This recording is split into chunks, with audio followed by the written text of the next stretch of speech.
ఏమైనా కిరణ్ పొద్దున్న నువ్వు అమ్మాయి కారు కట్టవడం నాకేమైనా నచ్చలేదురా. అమ్మాయిల గారికి అడ్డుపడకపోతే అబ్బాయిల గారికి అడ్డుపడతా అంటారా? అందమైన అమ్మాయిలకు అడ్డుపట్టడం ఉందా సరదా? ప్రధానికి నువ్వేదో ఒకటి చెప్తావు. అయినా మన దావులు మన బాకా మనకెందుకు వచ్చిన గొడవరా? రాయ్ ముందు నీ గొడవపు. ఇదిగో వంకాయలు బ్రహ్మాండంగా తరిగాను. ఎలా వేపుతావేమో అదిరిపోవాలి, తిన్నవాడు బెదిరిపోవాలి. ఏమిటయ్యా ఇది? చదువుకునే కుర్రాళ్ళు చదువు మానేసి ఎందుకయ్యా శ్రమంతా? ఏమండి నాన్నగారు మీరు కూడాను చేసేవాళ్ళకి చేతనవ్వాలి కానీ వంట చేయడం శ్రమ ఏంటి? Very easy. నిజమే బాబాయ్, ఎంతోటి వంట చేసి ఆడవాళ్ళు ఏదో కష్టపడిపోయినట్టుగా పెద్ద పోజు పెడతారు కానీ అదంతా యాక్టింగ్ రా. అసలు నిజం చెప్పాలంటే స్పోర్ట్స్ కంటే గేమ్స్ కంటే ఇదే ఇంట్రెస్టింగ్ ఐటమ్. సరేలే, నీ ఫ్రెండ్ ఏం చెబితే దానికి చదివినతోమని తాళం వేయడమే నీ పని. మంచి స్నేహితులు దొరికావు. నాన్నగారు ఇక మీరు నిశ్చింతగా ఉండండి. నలుడు భీముడు కలిశారు, నలభీమ పాకం తయారవుతుంది. వివాహ భోజనంబు వింతైన వంట కంబు వియాల వారి విందు. కిరణ్, మురళి ఏంట్రా ఏమైందిరా?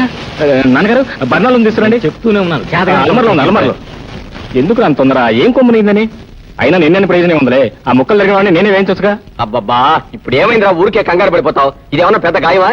గాయం కదా నువ్వు చెప్తే సరిపోయిందంటే. కాగి నూనె పడితే ఎంత గాయం అవుతుందో నాకు బాగా తెలుసు. ఇదిగో రాయ్.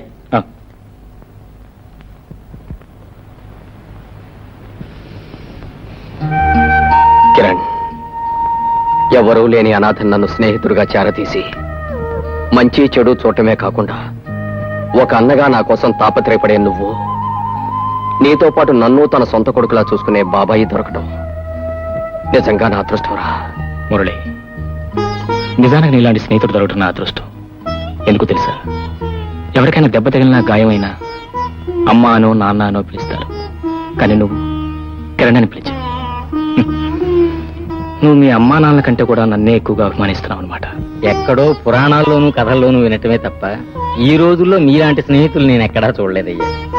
ఇలాగే 10 కాలాల పాటు ఒకరికొకరు తోడుగా ఉండండి. వెళ్ళి మీ పని చూసుకోండి, చదువుకోండి. నేను వంట చేస్తాను.